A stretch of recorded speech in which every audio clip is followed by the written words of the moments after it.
मेरा नाम प्रिया है।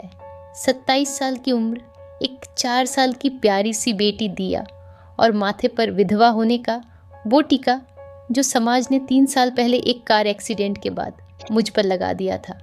विवेक के जाने के बाद मेरा वजूद बस उस घर की 4 दीवारी तक सिमट गया था जिसे मेरे ससुर जी ने बड़े चाव से बनवाया था। शुरुआत में तो बीमा के पैसों से गुजारा हुआ, लेकिन धीरे धीरे वो खत्म होने लगे। मध्यम वर्गीय परिवार, बूढ़े सास ससुर की पुरानी सोच और उनकी कड़वी बातें, हर रात तकिए में मुंह छिपाकर रोना मेरी आदत बन गई थी। ससुर जी अक्सर चिल्लाते थे, नेहा, प्रिया, अभागिन है तू, तेरी वजह से मेरा बेटा गया। मुझे लगता था जैसे मैं बोझ हूँ, लेकिन मेरा देवर राहुल, जो विवेक से 5 साल छोटा है, हमेशा ढाल बनकर खड़ा रहता। उसने मुझसे कहा, भाभी, आप कहीं नौकरी मत करो, मैं 2-2 शिफ्ट काम कर लूँगा। वह मेरी छोटी छोटी खुशियों का ख्याल रखता। शनिवार की रातें हमारी खास होती। दिया सो जाती, सास ससुर सो जाते और हम दोनों घंटों टीवी देखते, बातें करते। मुझे उसकी मीठी बातें अच्छी लगने लगी थी। विवेक के बाद किसी ने मुझे इतनी अहमियत नहीं दी थी। वह मोड़ जो सब बदल गया। एक शनिवार की रात थी। टीवी पर एक रोमांटिक फिल्म चल रही थी। माहौल में अजीब सी बेचैनी थी। मैं सोने चली गई, पर नींद कोसों दूर थी। प्यास लगी तो रसोई की ओर बढ़ी। देखा कि राहुल के कमरे का दरवाज़ा थोड़ा खुला है और रोशनी आ रही है। मैंने झांक कर देखा और मेरे होश उड़ गए। राहुल मोबाइल पर मेरी लाल साड़ी वाली तस्वीर को निहार रहा था। उसका चेहरा उदास था। मेरा दिल ज़ोर से धड़का। क्रोध नहीं, बल्कि एक अजीब सी खुशी हुई कि कोई मुझे आज भी एक औरत की नज़र से देख रहा है। मैं अंदर गई। राहुल, ये क्या कर रहे हो? वह हड़बड़ा गया। कुछ नहीं भाभी। मैंने दरवाज़ा बंद किया और उसके बगल में बैठ गई। मैं तो घर में ही हूँ राहुल, तुम्हें तस्वीर देखने की क्या ज़रूरत? हम दोनों साथ हैं ना? उस रात 3 साल की तन्हाई, प्यार की भूख और वो सन्नाटा, सब एक हो गए। हमने मर्यादा की वो लकीर लांघ दी जो समाज ने खींची थी। कुछ हफ्तों बाद मेरी तबीयत बिगड़ने लगी। चक्कर आना, कमज़ोरी, मन में शंका हुई। मैं चुपचाप शहर के क्लिनिक गई और वहाँ जो पता चला उसने मेरे पैरों तले ज़मीन खिसका दी। मैं गर्भवती थी। मैं घर आई और राहुल को सब बताया। उसके चेहरे का रंग उड़ गया। वह सिर पकड़कर बैठ गया। भाभी, ये हमारी बहुत बड़ी भूल थी। गांव में पता चला तो इज्जत मिट्टी में मिल जाएगी। हम डरे हुए थे। हम मेले के बहाने शहर गए और वहाँ डॉक्टर से सलाह ली। मैंने वह कठिन फैसला किया जो एक माँ और एक औरत के लिए सबसे दुखद होता है। हमने उस गलती को वहीं ख़त्म करने का फैसला किया। उपसंहार, एक नई शुरुआत। वापस गांव लौटने पर हम दोनों के बीच एक गहरी खाई बन गई थी। नज़रें मिलती तो सिर्फ दर्द और पछतावा दिखता। एक रात आंगन में बैठकर राहुल ने कहा, भाभी, मैं शहर जा रहा हूँ। मुझे वहाँ नौकरी मिल गई है। मेरा यहाँ रहना हम दोनों के लिए सही नहीं है। मैंने आंसू पोंछते हुए सिर हिलाया। वह सही कह रहा था। राहुल चला गया। घर फिर से उन बुज़ुर्गों की कड़वाहट के बीच रह गया। लेकिन अब मैं बदल गई थी। मैंने एक स्कूल में नौकरी शुरू की। वह रात मेरी ज़िंदगी का एक काला अध्याय थी, जिसने मुझे सिखाया कि अकेलापन इंसान से क्या कुछ नहीं करवा देता। आज मैं सिर्फ अपनी बेटी दिया के लिए जी रही हूँ। विवेक की यादें धुंधली हो गई हैं और राहुल की वो रात एक घाव बनकर रह गई है, पर मैं अब मजबूत हूँ। राहुल के जाने के बाद घर का आंगन जैसे श्मशान की तरह शांत हो गया था। सुबह की वो चाय, जिसमें कभी हम दोनों की हल्की फुल्की हंसी होती थी, अब सिर्फ ससुर जी की खांसी और सास की शिकायतों की गूंज बन गई थी।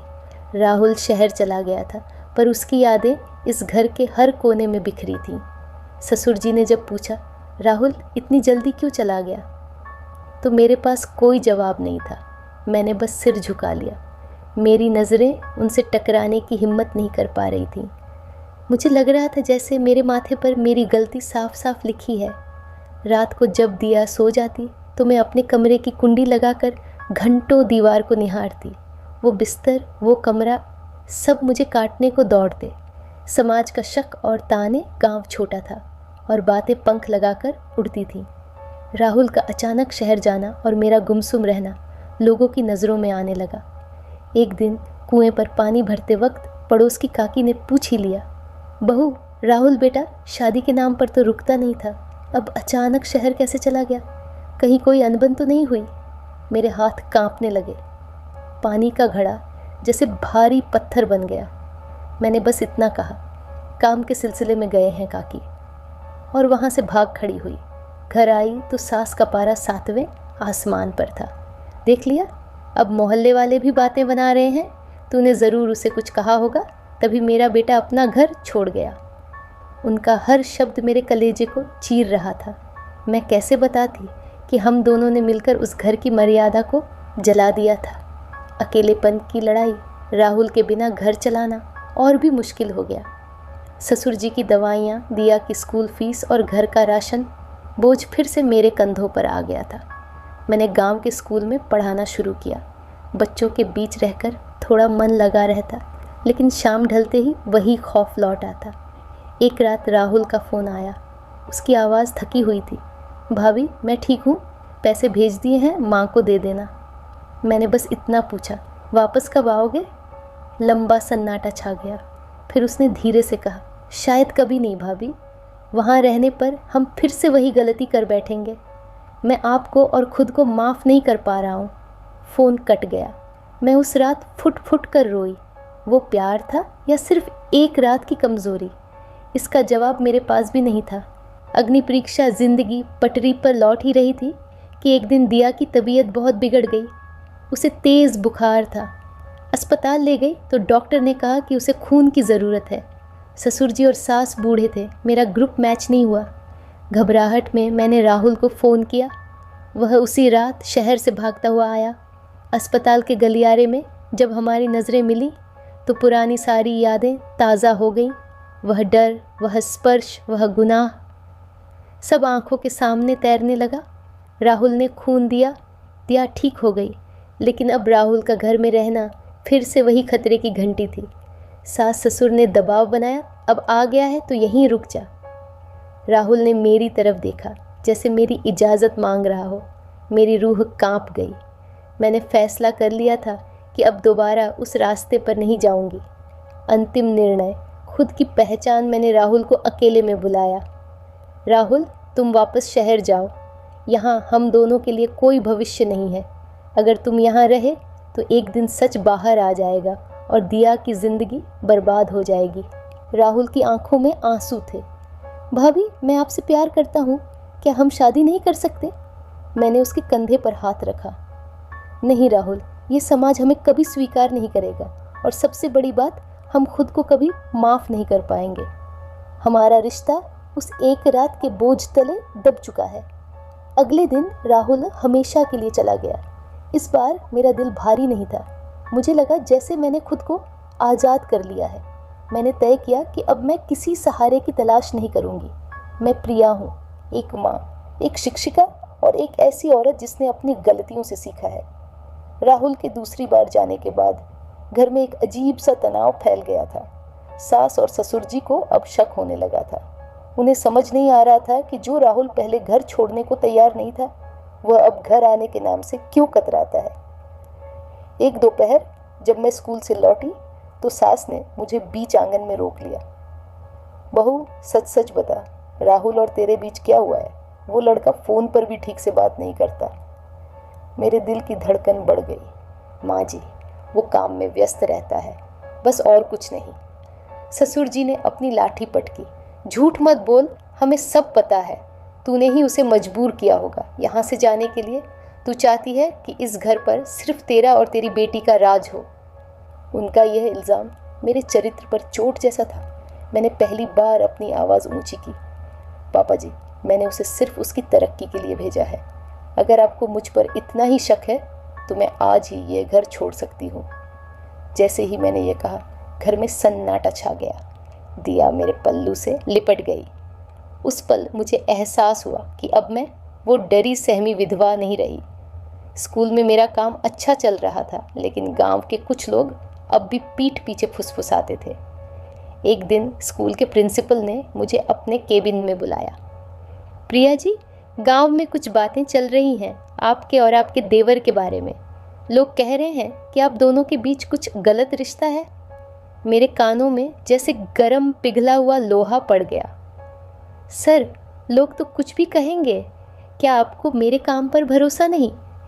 प्रिंसिपल साहब ने चश्मा उतारते हुए कहा, मुझे भरोसा है, पर समाज को नहीं। आप बेहतर होगा कि कुछ दिन छुट्टी ले लें। मैं स्कूल से बाहर निकली तो मेरी आंखों में आंसू नहीं बल्कि अंगारे थे। मैं राहुल के पास नहीं भाग सकती थी क्योंकि वो रास्ता बंद हो चुका था। मैंने तय किया कि मैं गांव छोड़कर शहर जाऊंगी, अपनी बेटी के लिए, अपनी गरिमा के लिए। मैंने अपनी छोटी सी जमा पूंजी उठाई, दिया का हाथ पकड़ा और बिना किसी को बताए शहर की बस पकड़ ली। ससुर जी के घर को पीछे छोड़ते वक्त मेरा कलेजा फट रहा था, पर वहाँ रहना अब मुमकिन नहीं था। शहर में एक छोटा सा कमरा किराए पर लिया। शुरुआत में बहुत मुश्किलें आईं। कभी खाना कम पड़ता तो कभी दिया बीमार हो जाती। मैंने एक प्राइवेट कंपनी में रिसेप्शनिस्ट की नौकरी शुरू की और साथ ही अपनी पढ़ाई जारी रखी। वहाँ मेरी मुलाकात अंजलि से हुई, जो एक एनजीओ चलाती थी। उसने मेरी कहानी सुनी और मुझे सहारा दिया। उसने मुझे सिखाया कि एक औरत का सबसे बड़ा गहना उसका गहना नहीं, उसकी शिक्षा और आत्मविश्वास होता है। राहुल का आखिरी खत 1 साल बीत गया। एक दिन राहुल का खत मेरे ऑफिस के पते पर आया। उसने लिखा था, भाभी, अब शायद आपको प्रिया कहना सही होगा। मुझे पता चला कि आपने गांव छोड़ दिया। मैं आपसे मिलना चाहता था, माफ़ी मांगना चाहता था, पर अब मुझे समझ आया कि हम दोनों ने जो किया वो तन्हाई का एक कमज़ोर लम्हा था। मैंने शादी कर ली है, मेरी पत्नी अच्छी है, पर मेरे मन के किसी कोने में वो रात हमेशा एक बोझ बनकर रहेगी। उम्मीद है आप अपनी दुनिया में खुश होंगी। खत पढ़कर मैंने उसे फाड़कर कूड़ेदान में डाल दिया। न गुस्सा आया न दुख। मुझे लगा जैसे मेरे मन से आखिरी बोझ भी उतर गया। राहुल अपनी दुनिया में था और मैं अपनी। संगीत प्रेरणादायक और सुखद। आज 3 साल हो गए हैं। मैं अब उस एनजीओ में प्रोजेक्ट मैनेजर हूँ। दिया अब 7 साल की है और एक बड़े स्कूल में पढ़ती है। मैंने फिर से शादी नहीं की, इसलिए नहीं कि मैं डरती हूँ, बल्कि इसलिए कि अब मुझे किसी के सहारे की ज़रूरत महसूस नहीं होती। नैरेटर प्रिया। लोग अक्सर पूछते हैं, प्रिया तुम अकेली कैसे रह लेती हो? मैं मुस्कुराकर जवाब देती हूँ, मैं अकेली नहीं हूँ, मैं आज़ाद हूँ। तन्हाई की उस दहलीज पर जो गलती मुझसे हुई थी, उसने मुझे तोड़ना चाहा, पर उसने मुझे नया जन्म दिया। हर उस औरत के लिए मेरा एक ही संदेश है, तन्हाई को अपनी कमज़ोरी मत बनने दो। प्यार और हवस के बीच एक बारीक लकीर होती है, उसे कभी धुंधला मत होने देना। मेरा नाम प्रिया है और आज मैं अपनी कहानी की खुद लेखिका हूँ।